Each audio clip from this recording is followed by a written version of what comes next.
Bonjour à tous. Il y avait la femme du boulanger, et maintenant il y a le chat du boulanger. Vous l'apercevez peut-être derrière le rosier Centifolia muscosa. Hein. Vous apercevez un chat, c'est le chat de l'ancien boulanger. Alors je continue sur le rouge et le noir car vous êtes impatients et impatientes de savoir la suite. Mathilde finit par s'impatienter de voir si peu l'homme qu'elle était parvenue à aimer réellement. Vous vous rendez compte? Comme ces personnages sont tordus, ben c'est inimaginable. Hein. Enfin, bon.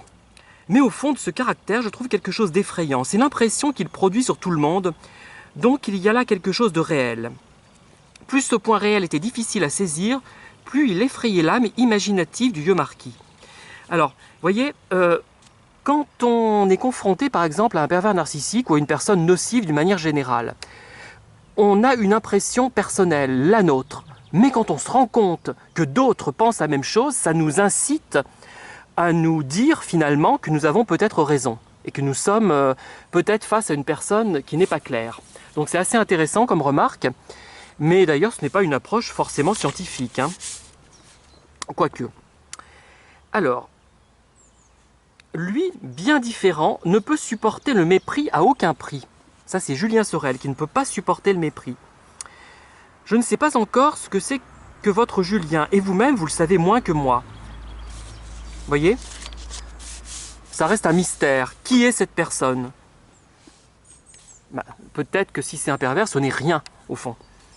Julien ne fut plus maître de son transport, il embrassa l'abbé, il se voyait reconnu. Voilà.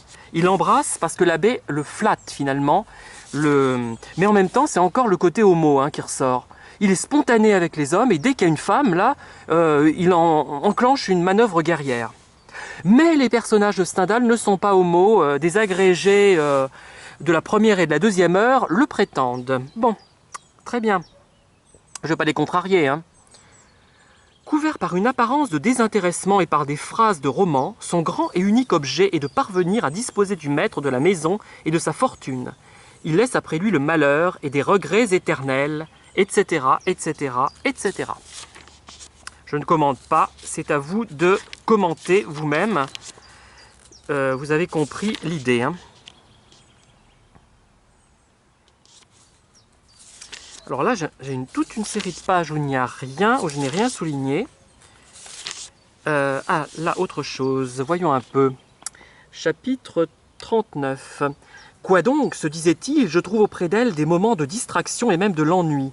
Elle se perd pour moi, et c'est ainsi que j'en récompense. Serais-je donc un méchant? Cette question l'eût bien peu occupé quand il était ambitieux. Alors, ne pas réussir était la seule honte à ses yeux.